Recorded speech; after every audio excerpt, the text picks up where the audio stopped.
Hello, everybody, and welcome to the Veterans Park Open 2018 presented by Legacy Discs and Kratom. We're Crush Boys commentary coming back from like 2 years ago. Besides me, I have Simon Lizotte, and guess what? It's his birthday. How does it feel, Simon? I am 26, and it feels like it's my birthday. It's my birthday, and yeah, it's exciting to be here in Texas playing the last tournament of the season. Awesome. Well, we're going to get started here on hole 1. It's a par 4, 565 feet. And basically, you just kind of want to play a hyzer out into the field and then approach into the trees, whether it be just a straight putter shot or we may see some grenades on this course. Yeah, this is one of our famous tweener holes. It's like it should be a par 4, but then everyone would birdie it, and you want a hole everyone would birdie. No, most TDs don't want a hole like that, so they made it a par 3, which no one birdies. And yeah, it's kind of hard to decide if you want to actually attack this or you're choosing just the hyzer layup to the gap, which yeah, is a really safe play just to make sure you start off with a par. Yeah, I'm just taking an S-line PD2 here and just playing a pretty casual hyzer into the landing zone. So Simon here has his beat-up first-run PD2, and he's throwing a roller, being aggressive. And this looks like it's leaking a little bit left, and this road right here is out of bounds. Looks like you almost caught that fence post and stayed in. Yeah, I mean, I didn't come to lay up, definitely, so I only had one practice round, and in practice I was flipping it over too much on almost every roller I threw. So I was trying to learn from my mistakes, but I overcompensated slightly and went long OB. So this is our third Discmania player in a row. I'm sure UC'd be happy with this card. But Nate Perkins right here, highest rated player in Texas actually, is just throwing right in the landing zone, throwing a good shot. Yeah, do you know that purple disc he's throwing? Is that a CD3? It might be. I think it is. And here we have a TCS local, Texas Chain Society, Chris Torres. And you'll see throughout the round him throwing some super clean lines. Yeah, Chris was probably excited to be on this little Discmania All-Star card, which was, yeah, pretty fun, pretty special. He's kind of part of it because he was throwing, he putts with P2s and throws a lot of Discmania. Yeah, I saw him grab that Doombird a couple times. Mm-hmm. Spoilers. Nate throws his P3X up the gap. Chris hitting a tree just left of the basket. He'll have probably about 25 feet. This is my third shot after going OB. This basket is really guarded. It's kind of just like throw and hope if you hit those little gaps between the trees to get close. But we're all within 30 feet. Just what you aimed for. Yeah, I hit probably one of the smaller gaps you could have. Get lucky through. Chris hitting the front cage from about 25. Nate with opportunity to birdie. Flies past. Par. No, that was for his birdie. It's par 4. Oh, it is? Yeah. Wow, I'm really wrong. So I parred this hole. You can be wrong. It's your birthday. And I'm playing in all white. Is there a reason behind that? Yeah, I put on the white shorts in the morning, and then I saw I had a white long sleeve, and I put that on, and then I saw I had a white polo, and I put it on, and I saw I had a white cap, and I put that on, and I looked in the mirror and was like, whoa, I'm white. Whoa, I'm white. And then I was too lazy to change. We have hole 2, 334 feet, par 3. This one, you want to throw your favorite kind of mid-range or control driver. You can throw it on a slight hyzer, get it to skip on this dirt here. Definitely one that you're looking to get before heading into some of the tougher holes on the course. Yeah, this hole was probably designed with the wind in mind, but today we had conditions that were very close to ideal. Very light breeze for, especially for Texas, and perfect temperature, like right around 70 degrees, and it was just pretty awesome to play. Simon, what are you throwing here? I'm throwing the Crescent Falcon 2. That has been just one of the new staples in my bag, and just left that short because I wanted a putt to gain confidence. Nate looks to be taking a mid-range here, putting a good move on it, good height, and wow, that's beautiful. Yeah, he made that look very easy. It's not that easy, but he made it look easy. That he did. Really low line too, good velocity. I think Chris is opting for a mid-range here. And I really like this shot. Looks like he gets a little bit left, but he gets a good kick out. I think he's probably right on circle's edge right there. Little 45-footer.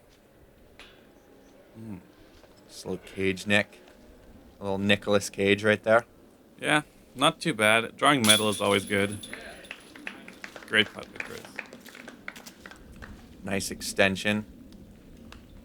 It's a good one to get right there. It's all about building confidence, and those help. Whoa, a little hat turn. I like it. Yeah, the sun was kind of in my eyes right there. I have to kind of play with the hat position every now and then. And But that looked like choreographed. it did? Kind Well, of. it's good. That's what I was going for. And how was your putt feeling today? Because I remember in practice you were saying it feels off, but it didn't look very off. Something happened. I mean, so far my putting stroke has felt really good on the first two holes. I put a lot of practice in the day before just because I knew something was a little bit wrong. And luckily, so far, it's feeling pretty good. We have hole 3, par 4, 520 feet. We want to throw a hyzer to right around this area.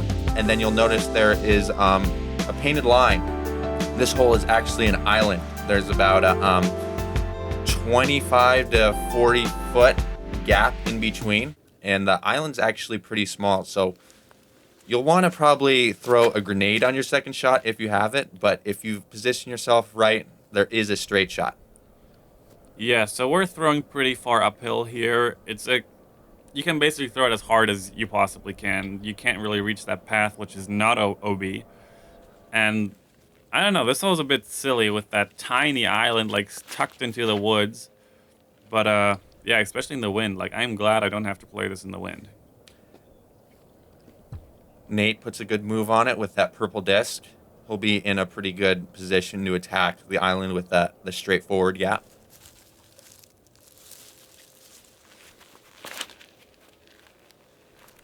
Chris putting a really nice line on it.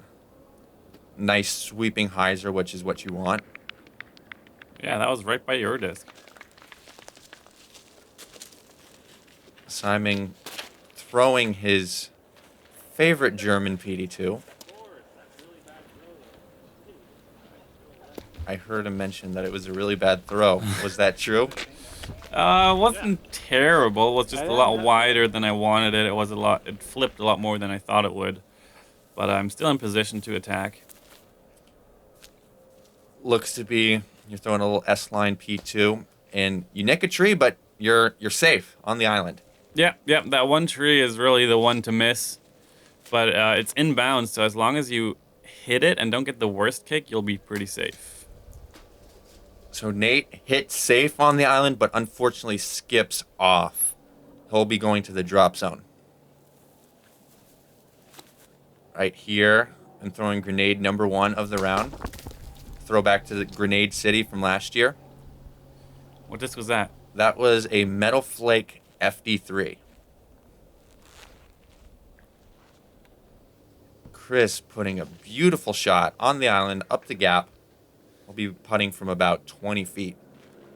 Yeah, kind of the more left you are on the drive, the tinier that gap gets.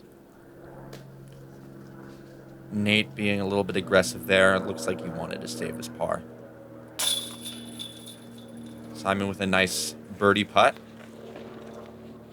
Yeah, pretty happy with that.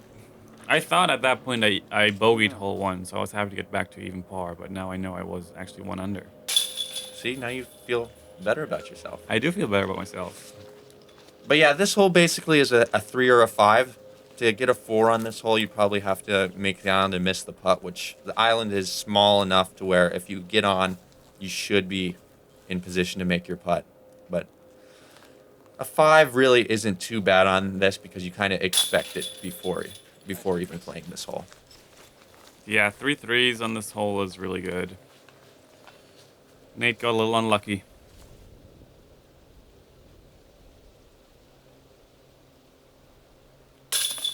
Good cleanup by Nate. Give the basket a little tap. Gotta appreciate the basket. Hole 4, par 3, 239 feet. It's on kind of a slope.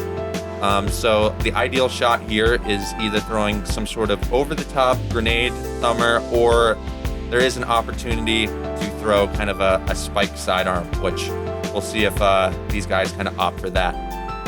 These guys and you. These guys and me. I feel weird commentating on myself. Same. I'm throwing a max here, trying to get as much spike out of it as possible. Whoa. That's like the second time the camera guy was scared. Oh, Michael knows how to dodge discs. It's okay. Yeah, this is one of the shortest holes on the course. It's a blind shot. You can't see the basket. And you're kind of like guessing where you have to release the disc. And then just hope for a good result. That tree did not care that it was your birthday the next day. It shoved it straight down. Yeah, that was actually really bad. Like, you don't hit that tree. You just don't. Oh, wow. Nice little roll. So we'll be going to Simon's shot first. What were you looking at here, Simon? This was like one of those distances to the basket where I wasn't sure if I was going to like little jump putt or if I was going to throw it. And I opted for the putt, which was probably the wrong choice. Almost had a great recovery there to save a par. But I'll take a boat. Chris with a nice putt from probably about 25 to 30 feet. Yeah, he's hit 2 or 3 nice putts already. So he's building confidence in a group where he was the underdog. Nate catches right side, doesn't capitalize, unfortunately. Tap in a birdie. 20-foot tapping. Nice.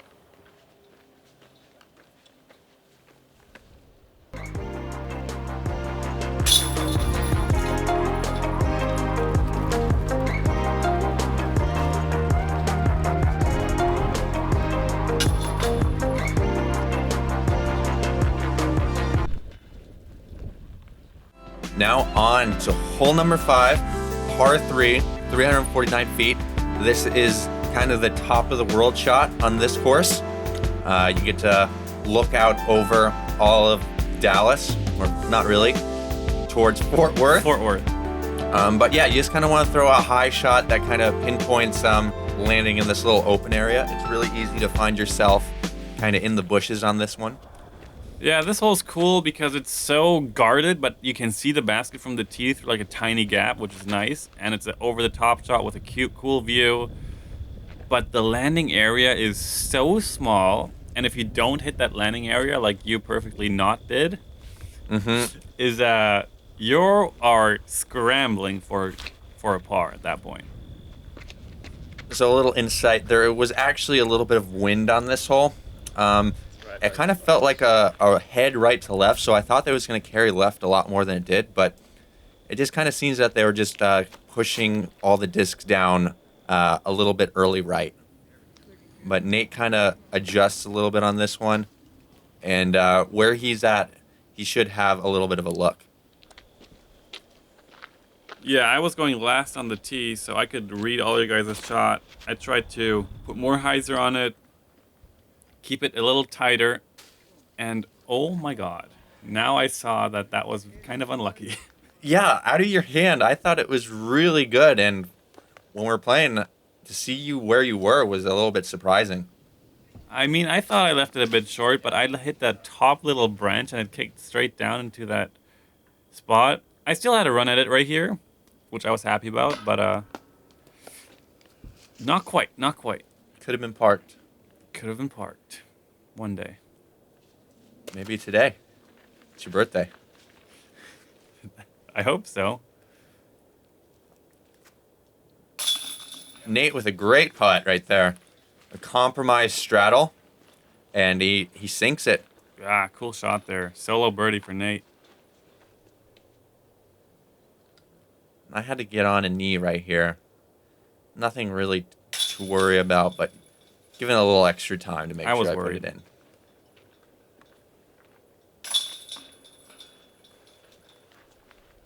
Cleaning up some pars.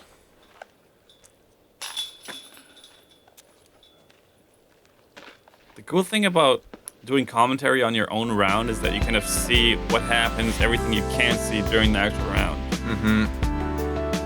We have hole 6, par 3, 329 feet. It plays a lot longer than that.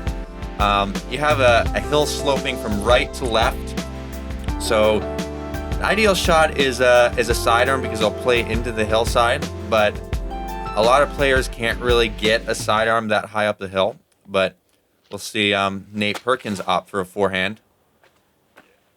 He puts a really great move on this one. Swirly PD2. And he parked it. That's fantastic. Yeah, that's beyond my sidearm skills, I think. Maybe on a real good day I could throw it up that hill. Throwing PD2 as well. This came to the hand feeling really nice. But it just nicks that tree and falls a little bit short.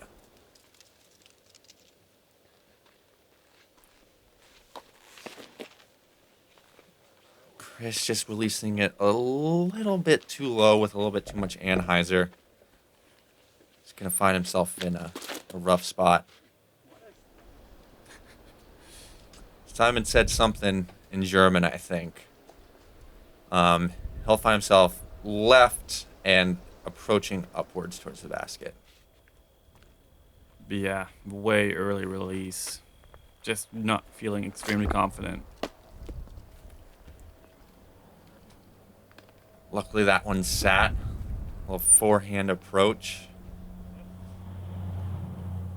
You kind of have a little bit of a run here, do you? Yeah, still a look for 2. Long look. Yeah, it was straight uphill, and it's so hard to give it the right touch. This is from about 35. I really just tried to commit to that putt since there was a lot of uphill, and looks like he gave it a little bit too much. Chris to save his par. Looks like he pulls it a little bit right. Puts it in for his 4. Yeah, he was really happy that that went in. It was close. As you can see, this course is it's pretty rugged in this part. Some people kind of compare it as the De La of North Texas. De La minus a lot of the cool factors, but you definitely can appreciate it. It's a different style of course for sure. Yeah, hole 1, 2, 3 are kind of open, and then you get into this weird little Texas area, I would call it. It just looks so Texas.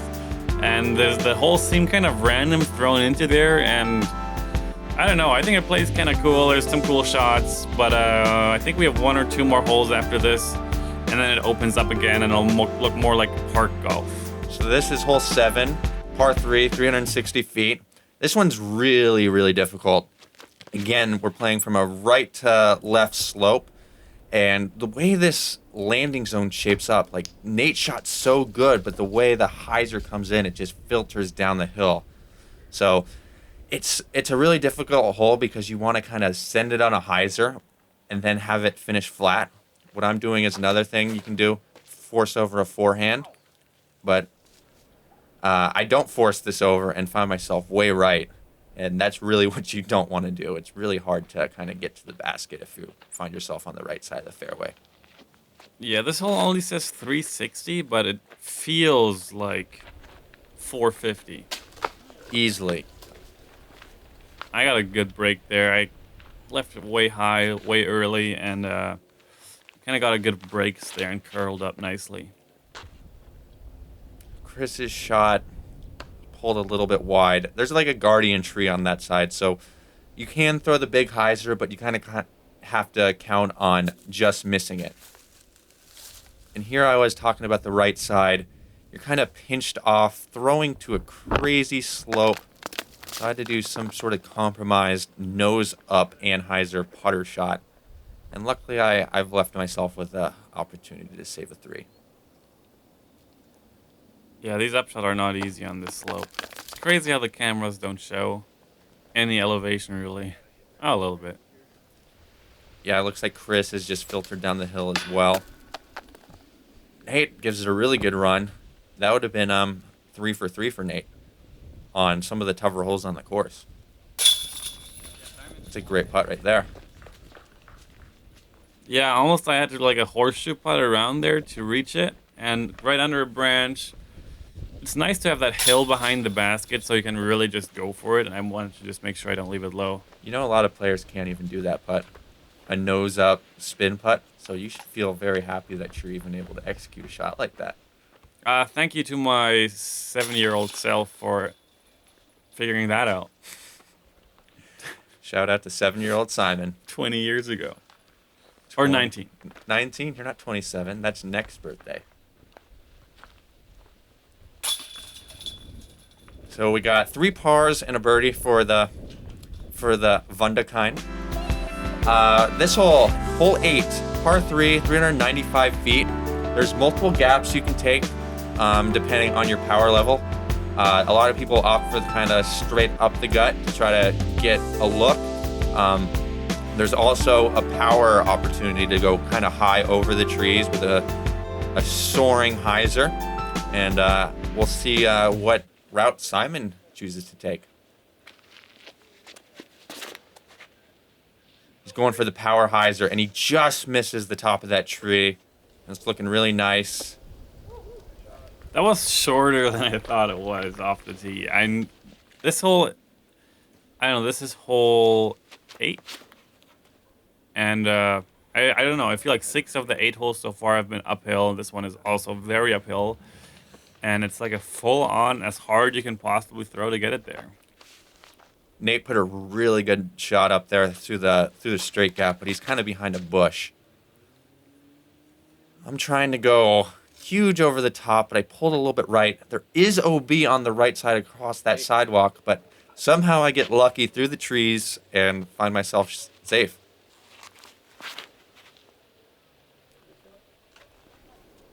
I don't know, Chris may have missed his gap a little bit, but he'll be out in the open, be able to have a clean up shot. Yeah, with the 3 on this hole, you're not really feeling bad. You're not really losing too much of the field. Absolutely not. And I really don't have a look here. I just have to float a little bit of an Anheuser around. And that was actually better than I thought it was going to be.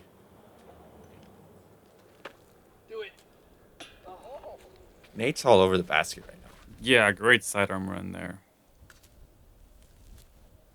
39 feet, and he connects. Connects. Nice putt, Simon. Thanks. Yeah, that felt good. That was back-to-back lone birdies for me, or solo birdies on the hole. So after a slow start, it felt pretty good to get 2 back on the card. Kind of felt like I was back in it. Yeah, and on 2 of the tougher holes of the course, too. That's my game. The easy holes are tough, and the tough holes play easy. Must be nice. Oh, yeah, it's so nice to bogey an easy hole. Oh. Nate tapping in his 3 with his well-attempted 2 with that forehand approach. Yeah, I think Nate's putting with P3Xs again. Yeah. He went back and forth a couple times this season. We have hole 9, par 3, 247 feet. It's kind of like a little dump hyzer if you're a right-handed backhand thrower. Just about putting a shot kind of flat and having it fade naturally left with the hyzer angle. It's easy to go long or short on this hole, so it's really about figuring out the right speed to put it on. Yeah. Is this the shortest hole on the course, possibly? It might be. Slight downhill, just a real touch putter hyzer shot. Not much wind to deal with. All you got to do is make sure you land it a bit short and then slide it up to the basket. Nate here, I think he's throwing the new MD5. And he comes up a little bit short, but I think he'll still find himself inside the circle. I opt for a little bit wider route, and this feels really good, but I didn't know that it came up that short. That's probably circle's edge right there. And I wish I could tell you what disc Chris is throwing here, but he gets good height on it. It's spiking down, good speed. I'm pretty sure that's a mortar. Okay. It makes sense with that flight. Yeah. And he parks it. It's a great shot by Chris.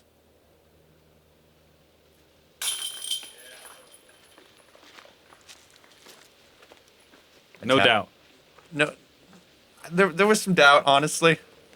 I'm happy that went in. Yeah, it looked pretty easy once again, but that's how we got to do it. Nate tapping in. And I think we're setting ourselves up for a star birdie here. Yeah, I mean, I just watched 2 great putts, and I'm If you don't mess so it up. close. So I was like, please don't miss. Oh, and he was close. He wanted to mess up that star birdie. Well, yeah, when I let go of that putt, I was sure that it was not going in.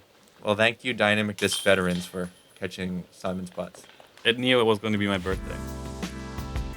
All right, guys. Well, that wraps up the front 9 of the Veterans Park Open. And, yeah, we'll be back on the back 9. Anything else to add, Simon? Yeah, excited for the back 9. This was one of the quickest round of the whole season. And thanks for Jomez. Make sure to subscribe. Thanks to all the sponsors. And excited for the back 9. Keep on dreaming.